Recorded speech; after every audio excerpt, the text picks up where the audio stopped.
तारा संचार के ज्योतिष संवाद कार्यक्रम में आप सबका स्वागत है। और दोस्तों, अनिल जैन का प्यार भरा नमस्कार। भाद्रपद मास को जैन धर्म में नहीं बल्कि हिंदू धर्म में भी सबसे महत्वपूर्ण पर्व के रूप में मनाया जाता है।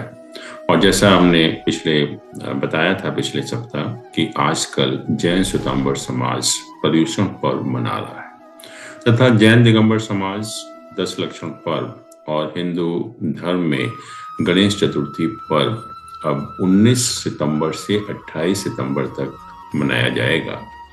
जैन धर्म में जहाँ तक पर्व का सवाल है, पर्व को हम तप है, साधना है, व्रत है आदि करके मनाते हैं। और दिगंबर जैन धर्म के लोग 10 लक्षण पर्व के दौरान अपने अंदर 10 गुणों का समावेश करने का प्रयत्न करते हैं। और 10 लक्षण के बाद क्षमावाणी दिवस मनाया जाता है। ये 10 लक्षण क्या हैं और हम अपने अंदर समावेश करने का क्यों प्रयत्न करते हैं। ये 10 लक्षण हैं। ये सबसे पहला जो लक्षण है उसको हम उत्तम क्षमा कहते हैं। उत्तम क्षमा का अर्थ है कि क्रोध का प्रसंग आने पर भी प्रतिक्रिया न करना उत्तम क्षमा कहलाता है। आवेश का निमित्त सामने होने पर और प्रतिक्रिया करने का सामर्थ्य होते हुए भी भावों में मलिनता न आने देना तथा पूर्व के वैर विरोध का स्मरण करके सकारण या अकारण उत्तेजित नहीं होना उत्तम क्षमा है। दूसरा जो धर्म है उसको हम उत्तम मार्दव कहते हैं। मार्दव का अर्थ होता है नम्रता, अर्थात मान का त्याग करना। आत्मा में मान कषाय के अभाव में जो कोमलता व मृदुलता प्रकट होती है उसे हम मार्दव कहते हैं। तीसरा धर्म होता है उत्तम आर्जव।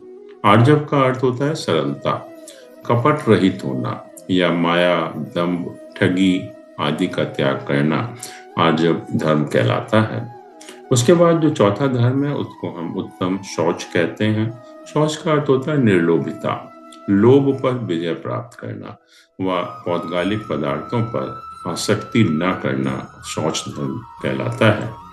पांचवा धर्म होता है उत्तम सत्य। उत्तम सत्य का अर्थ है कि हित मित प्रिय वचन बोलना। सत्य में भाव, भाषा और काया तीनों की जो सरलता है वो अपेक्षित होती है। और छठा जो धर्म है उसको हम उत्तम संयम कहते हैं, अर्थात मन, वचन और काया पर नियंत्रण करना, अर्थात इनकी प्रवृत्ति में यत्न करना जो है वो संयम कहलाता है। सातवां धर्म होता है उत्तम तप। जैन धर्म में 8 कर्मों के बारे में बताया गया, जिसमें से 4 घातीय कर्म है जिनका संबंध हमारी आत्मा से होता है और 4 अघातीय कर्म है जिनका संबंध हमारे शरीर से होता है। इन 8 कर्मों को तपाकर आत्म शुद्धि करना या 8 कर्मों का क्षय करना या मोक्ष की प्राप्ति करना उत्तम तप कहलाता है। और 8वां धर्म है उत्तम त्याग। त्याग का अर्थ होता है कि पात्र को ज्ञान आदि सद्गुण प्रदान करना, मन के विकारों का त्याग करना, वचन से अशुभ तथा अप्रीतकर शब्दों का त्याग करना, काया से अनैतिक और अशुद्ध क्रियाओं का त्याग करना उत्तम त्याग कहलाता है। और 9वां जो धर्म है उसको हम उत्तम आकिंचन्य कहते हैं। आकिंचन का अर्थ है कि बाह्य और अभ्यंतर परिग्रह का त्याग करके आत्म भावों में रमण करना, उसको हम उत्तम आकिंचन्य कहलाते हैं। और जो 10वां धर्म है उसको हम उत्तम ब्रह्मचर्य कहते हैं। उत्तम ब्रह्मचर्य का अगर हम आध्यात्मिक दृष्टि से देखें तो इसका अर्थ होता है कि आत्मा में विचरण करना। और अगर व्यवहारिक दृष्टि से अगर हम देखें तो इसका अर्थ होता है कि मन, वचन, काया से मैथुन का त्याग करना। और इस प्रकार हम देखते हैं कि 10 लक्षणों पर हमको जप, तप, साधना तथा 10 लक्षणों का पालन करते हुए हमें अपनी आत्मा के पास पहुंचने की दिशा प्रदान करता है। यह प्रक्रिया है अपने अंदर आध्यात्मिक शक्ति को बढ़ाने की, जिससे हमारा जीवन बेहतर बन सके।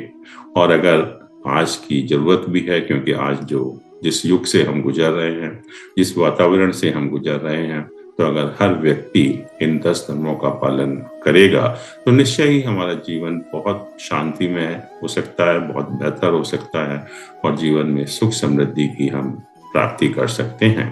और जैसे मैंने कहा कि इसी दौरान गणेश चतुर्थी पर्व भी मनाया जाता है। इसकी भी शुरुआत 19 सितंबर को तथा समापन 28 सितंबर को होगा। कहते हैं कि भाद्रपद के शुक्ल पक्ष की चतुर्थी के दिन भगवान गणेश का जन्म हुआ था। और गणेश चतुर्थी के दिन जैसा हम जानते हैं कि लोग घरों में भगवान गणपति की स्थापना करते हैं। अनंत चतुर्दशी के दिन गणपति को विदाई देकर उनकी प्रतिमा का विसर्जन किया जाता है। और धार्मिक मान्यताओं के अनुसार भगवान गणेश की कृपा से हमारी सभी मनोकामनाएं पूरी होती हैं और जीवन आनंदमय हो जाता है। कहते हैं कि इससे अच्छा हमारी सभी जो समस्याएं हैं उनका समाधान करने का तरीका और कोई नहीं हो सकता। तो दोस्तों, इसी के साथ हम आज का प्रोग्राम समाप्त करते हैं। नमस्कार, धन्यवाद।